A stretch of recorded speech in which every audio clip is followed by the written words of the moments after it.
Chapter 8 The House of Harfang. Go on, Paul, do your stuff, whispered Scrub. Jill found that her mouth was so dry that she couldn't speak a word. She nodded savagely at Scrub. Thinking to himself that he would never forgive her, or Puddleglum either, Scrub licked his lips and shouted to the King Giant.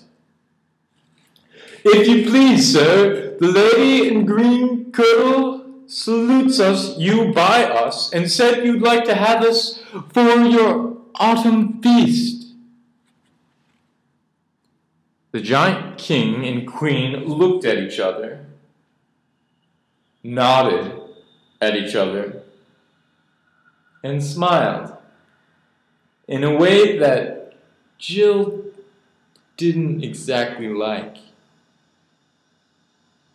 She liked the king better than the queen. He had a fine curly beard and straight eagle-like nose, and was really rather good-looking as giants go.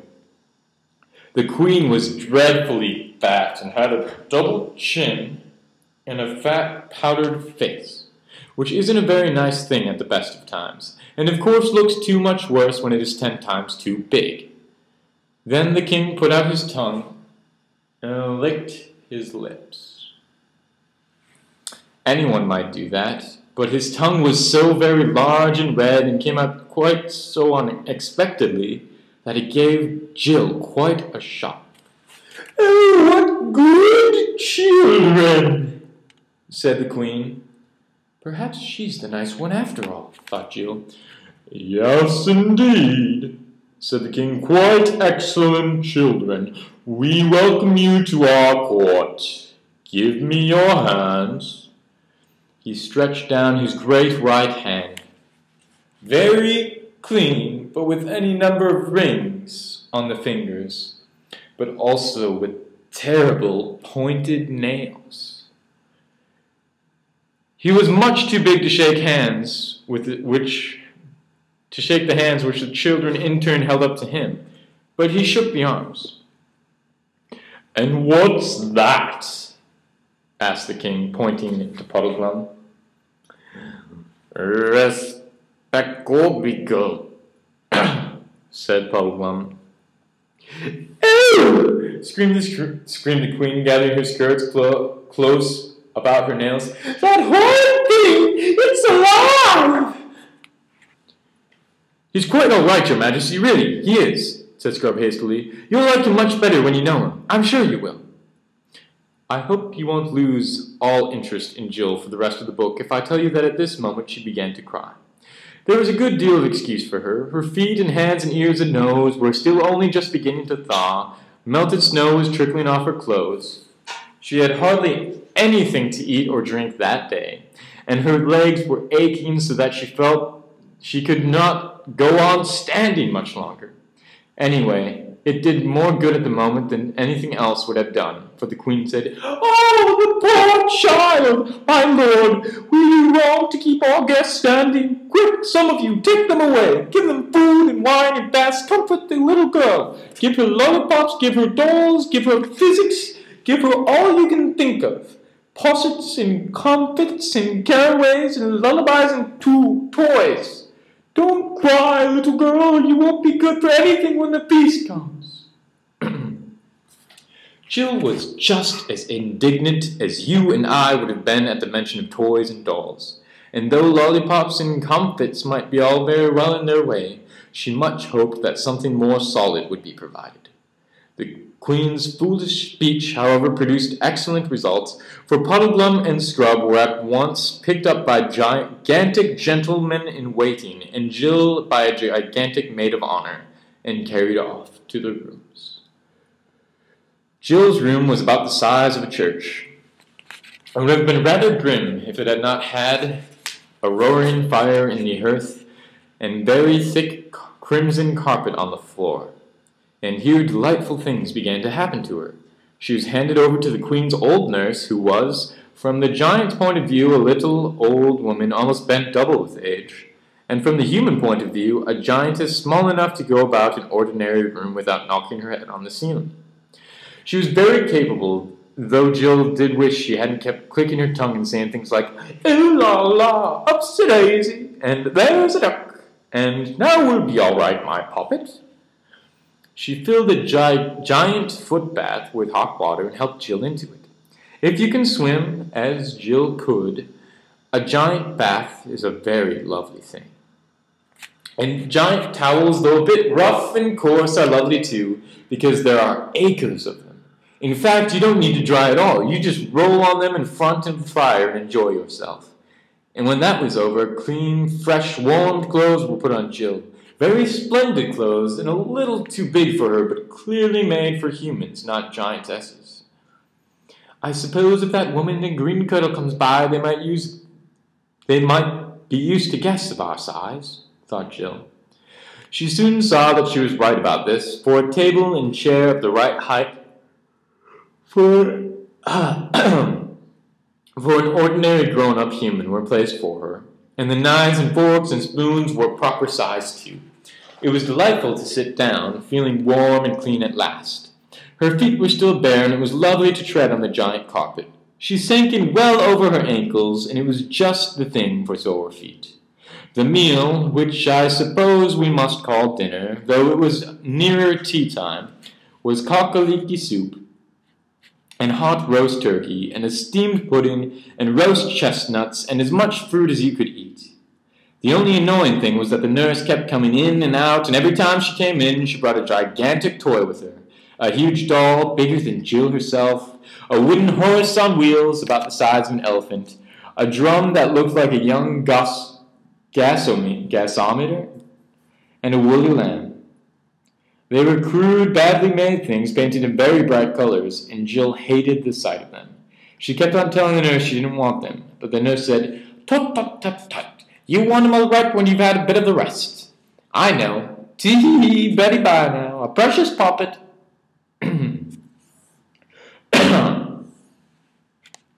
The bed was not a giant bed, but only a big four-poster, like you might see in an old-fashioned hotel, and very small it looked in the enormous room. She was glad to tumble into it. "Is it still snowing, Nurse?" she asked sleepily. "No, rain now, ducky," said the giantess. "Rain will wash away all the nasty snow. Precious Poppet will be able to go out and play for tomorrow."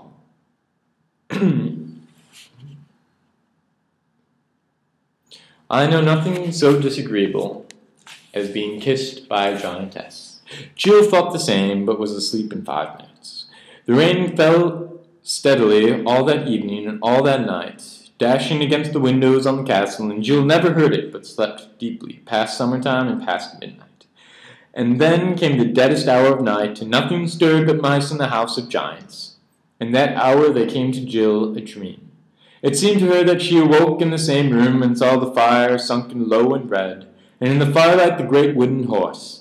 And the horse came out of its wheel, rolling on his wheels against the carpet, and stood at her head. And now it was no longer a horse, but a lion, as big as the horse. And then it was not a toy lion, but a real lion. The real lion, just as she had seen him on the mountainside beyond World's End. And the smell of all sweet-smelling things were there, filled the room. But there was some trouble in Jill's mind, though she could not think of what it was, and the tears streamed down her face and wet the pillow. The lion told her to repeat the signs, and she found that she had forgotten them all, and that a great horror came over her. And Aslan took her up in his jaws. She could feel his lips and breath, but not his teeth, and carried her to the window and made her look out. The moon shone bright, and written in great letters across the world or sky, she did not know which, were the words, "Under me." After that, the dream faded away, and when she woke, very late in the morning, she did not remember that she had dreamed at all. She was up and dressed and finished breakfast in front of the fire when the nurse opened the door and said, "Here's Pretty Poppet's little friends come to play with her." In came Scrub and the Marshwiggle. "Hello, good morning." "No, hello, good morning," said Jill. "Isn't this fun? I've slept 15 hours, I believe. I do feel better, don't you?" "I do," said Scrub, but Puddleglum says he has a headache. Hello, your window has a window seat. If we got up on that, we could see out. And at once they all did so, and at first glance Jill said, Oh, how perfectly dreadful. The sun was shining, and except for a few drifts, the snow had been almost completely washed away by rain. Down below them, spread out like a map, lay the flat hilltop which they had struggled over yesterday afternoon, seen from the castle. It could not be mistaken for anything but the ruins of a gigantic city. It had been flat, as Jill now saw, because it was still on the whole paved, though in places the pavement was broken. The crisscross banks were what was left of the walls of a huge building which might have once been giants' palaces and temples. One bit of a wall, about 500 feet high, was still standing. It was that which she had thought was a cliff.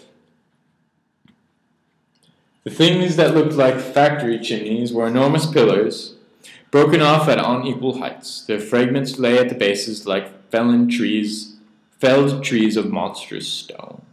The ledges which they had climbed down on the north side of the hill, and also no doubt the other ledges which they had climbed on the south side, were the remaining steps of giant stairs. To crown all, in large dark letters across the center of the pavement ran the words, Under me. The three travelers looked at each other in dismay, and after a short whistle, Scrub said what they were all thinking. The second and third signs muffed, and at that moment Jill's dream rushed back to her in her mind. It's my fault, she said in despairing tones. I'd given up repeating the signs every night. If I'd been thinking about them, I could have seen it was the city, even in all that snow. I'm worse, said Puddleglum. I did see, or nearly. I thought it looked uncommonly like a ruined city. You're the only one who isn't to blame, said Scrub. You did try to make a stop. Didn't try hard enough, though, said the Marshal Wiggle, and I'd no call to be trying. I ought to have done it. And as if I couldn't have stopped you two with each one hand each. The truth is, said Scrub, we were so jolly keen on getting to this place that we weren't bothered about anything else. At least I know I was. Ever since we met that woman in the night who didn't talk, we've been thinking of nothing else. We'd nearly forgotten about Prince Rilian. I shouldn't wonder, said Puddleglum, if that wasn't exactly what she intended. Well, what I don't quite understand, said Jill, is how didn't we see the lettering? Or could it have come there since last night? Could he, Aslan, have put it there in the night? I had such a queer dream. And she told him about it. Why, you chump, said Scrub. We did see it. We got into the lettering. Don't you see? We got into the letter E and me. That was your sunken lane. We walked along the bottom stroke of the E, due north, turned to our right across the upright, came to another stroke to the right. That's the middle stroke. And when you got on top of the left-hand corner, or, if you like, the northeastern corner of the letter, and we came back. Like the bally idiots we are. He kicked the window seat savagely and went on. So it's no good, Pull. I know what you were thinking because I was thinking the same. You were thinking how nice it would have been if Aslan hadn't put the instructions on the stones of the ruined city after we'd passed it. And then it would have been his fault, not ours. So likely, isn't it? No, we must just own up. We've only 4 signs to go by, and we've muffed the first 3. You mean I have, said Jill. It's quite true. I've spoiled everything since you brought me here. All the same, I'm frightfully sorry about all that. All the same, what are the instructions? Under me doesn't make much sense. Yes, it does, though, said Puddleglum. It means we've got to look for the prince under that city. But how can we? That's the question, said Puddleglum, rubbing his big frog-like hands together. How can we now? No doubt if we'd had our minds on our jobs when we were at the ruinous city, we could have shown how, found a little door or cave or tunnel, met someone to help us. Might have been, you never know, Aslan himself. We'd have gotten under those paving stones somehow or other. Aslan's instructions always work, there are no exceptions. But how do we do it now? That's another matter. Well, we shall have to just go back, I I suppose, said Jill. Easy, isn't it? Said Puddleglum. We might try opening that door to begin with. And they all looked at the door and saw that none of them could reach the handle, and they almost certainly no one could turn it if they did. Do you think they won't let us out if we ask? Said Jill, and nobody said, but everyone thought. Supposing they don't. It was not a pleasant idea. Puddleglum was dead against the idea of telling the giants their real business and simply asking to be let out. And of course the children couldn't tell without his permission because they had promised. And all three felt pretty sure that there would be no chance of escaping from the castle by night.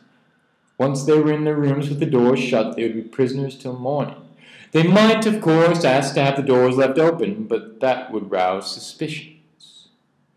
Our only chance, said Scrub, is to try to sneak away by daylight. Mightn't there be an hour in the afternoon when most of the giants are asleep? And if we could steal down into the kitchen, might there be a back door open? It's hardly what I would call a chance, said the Marshwiggle, but it's all the chance we're likely to get. As a matter of fact, Scrub's plan was not quite so hopeless as you might think. If you want to get out of the house without being seen, the middle of the afternoon is in some ways a better time to try it than the middle of the night. Doors and windows are more likely to be open, and if you are caught, you can always pretend you weren't meaning to go far and had no particular plans. It is very hard to make either giants or grown-ups believe that if you're found climbing out of a bedroom window at 1 o'clock in the morning. We must put them off their guard, though, said Scrub. We must pretend we love being here and are longing for this autumn feast.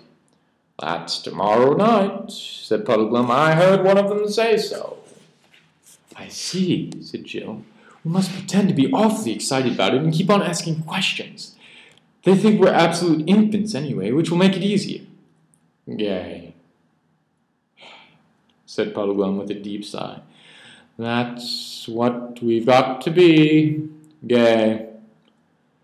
As if we haven't a care in the world. Frolicsome. You two youngsters haven't got very high spirit. I've noticed. You must watch me and do as I do. I'll be gay. Like this. And he assumed a ghastly grin.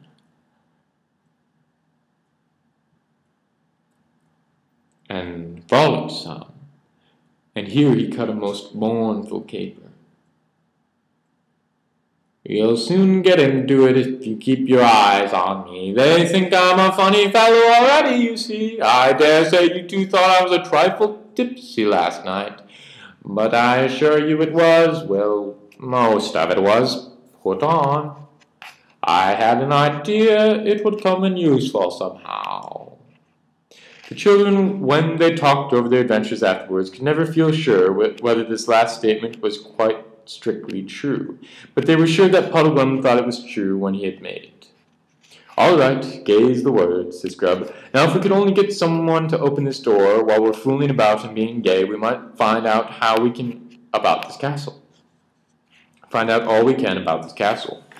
Luckily, at that very moment the door opened and the giant nurse bustled in saying, Now my puppets like to come and see the king and all the court setting on the hunting. Such a pretty sight!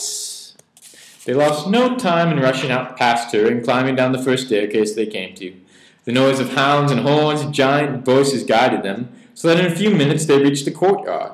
The giants were all on foot, for there are no giant horses in that part of the world, and the giants' hunting is done on foot, like beagling in England.